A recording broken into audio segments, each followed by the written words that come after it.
The other day, I went up to the mountain, to a place I often go to play some guitar and just be. It was a funny thing. I had just a peculiar couple of days. I ended up going to sleep at 6:30 in the evening. It gets dark here about a little after 5 now. And then I woke up at like 1:30, and then I went back to bed about 4:30, and then I woke up a little after like 8 or 9 or something. I went up there, and I just get in this routine where I'll just sit and play. And it's kind of funny because I'll be playing and I won't even realize I'm playing. I'll just be like, oh my gosh, I'm playing guitar. I mean, obviously I went there, and it's kind of like when you're driving your car and you just, it's autopilot, just playing. But then I thought, what if I were said, hey, it's time to die. Time to thread the cosmic needle. What would you do? What would I do? And of course, if that was the case, it'd have to happen in an instant. But so I sat and I consciously made effort to align my chakras, mentally reflect on that stability of consciousness. And then yesterday I was talking to somebody just randomly who seemed completely clueless about chakras in general. Usually I'll say chakras because it it drives some people crazy, but the fact is it's actually more correct to say chakra than chakra. But if you say chakra, people are like, he doesn't know how to pronounce chakra, even though it's spelled ch. It means wheel of light. So the body, if you're watching this, you may or may not be aware of them.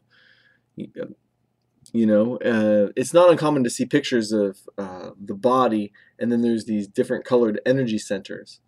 In the modern day, we have basic New Age philosophy chakras, which assign a color to each one: red for the base chakra, and then orange and yellow, and then green for the heart chakra, blue for the throat chakra, and violet for the third eye, and then infinite rainbow for the crown.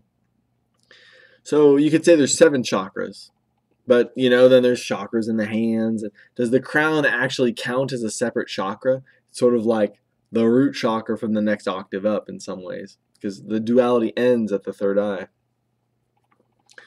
Well, most of this modern information is derived from Hindu philosophy.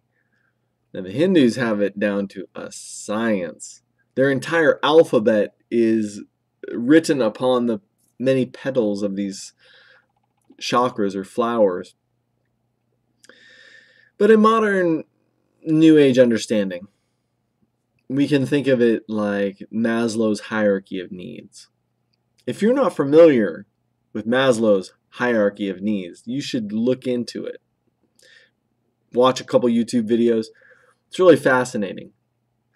But what we have is this idea that the more refined parts of the human are only able to express themselves when more fundamental or base needs are met, hence the hierarchy of needs.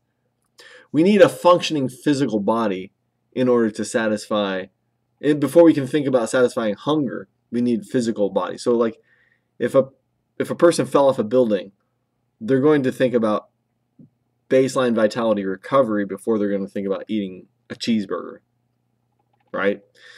And going up the scale, you have basic survival, vitality, then more the instinctual, sexual, instinctual level, which really fuels a huge part of our mind, much more than Westerners give credit. Most people think of the mind as this mental thing, but anybody who's given any thought to anything will recognize that sometimes the mind is arguing with itself.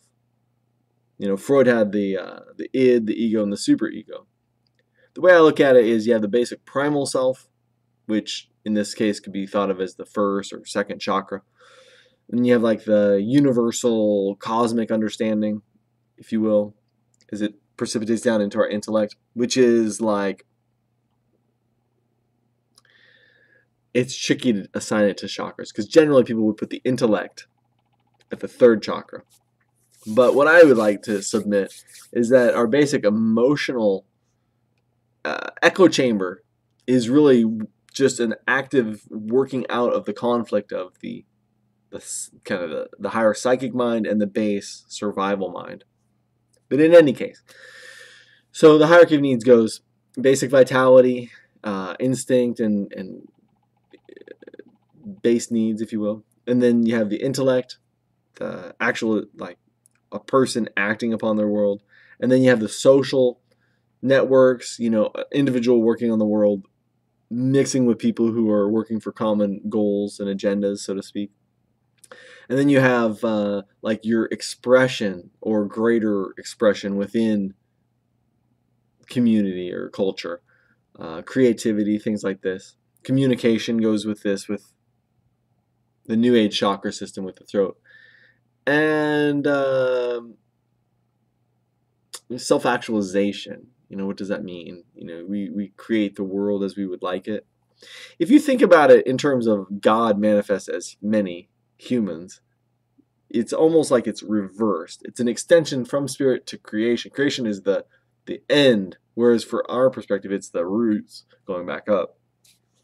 But you can think about it like this, like basic survival, basic instinctual survival skills, basic intellect. Okay, that's the basic human form, the triple brain. You have the basic vitality, you have the emotional sort of translation of that vitality with you have the mind. And then beyond that, you have the idea of if we are all one, as the equation says, then you are, in the truest sense, not separate from me. We are the same being. We just have this shield of Maya illusion keeping us as our individual selves. So to pierce that veil, one has to, in a lot of ways, project this understanding upon it. It's almost like pretending to know that we are all one, and then acting as such. And I believe there's a subtle harmonic of thinking energy that will align with a mind who is seeking to have this unity mind. And once you have that, then in my belief, you become blessed. You can bless the world just by perceiving it. Rather than getting caught up in like me, him, us, up, down, it's all one vehicle, and it's our vehicle of expression. And so there's this innate love one might have for oneself.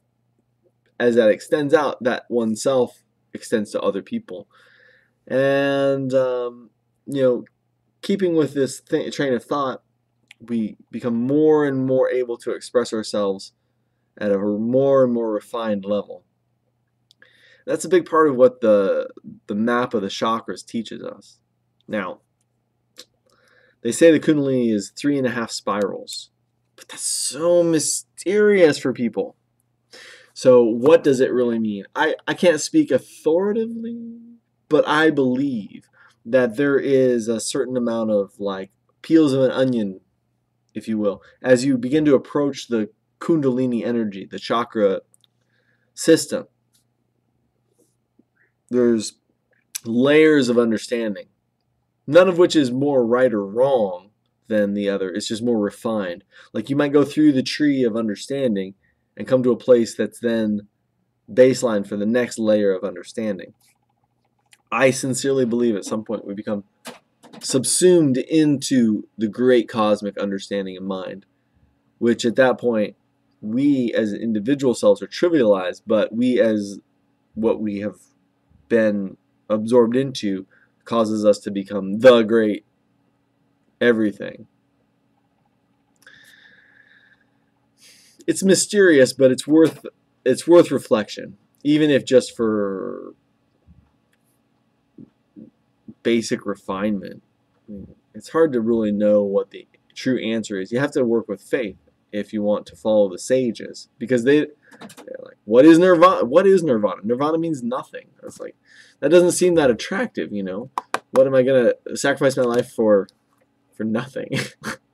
It's just that our language as humans doesn't quite approach it, because the mind, which is what we use to understand things, is later absorbed into this bigger equation in a way that that bigger thing can't be contained in one of its parts. And so it's really through acts of faith that we approach these things. I've been given insights. My faith is solid. And I would like to encourage people toward wisdom and knowledge of these sorts. But it's tricky because I can't give a definitive I can't give somebody the experience. If someone wants it, I can point them in the right direction, I'm quite sure. But I can't give it to them.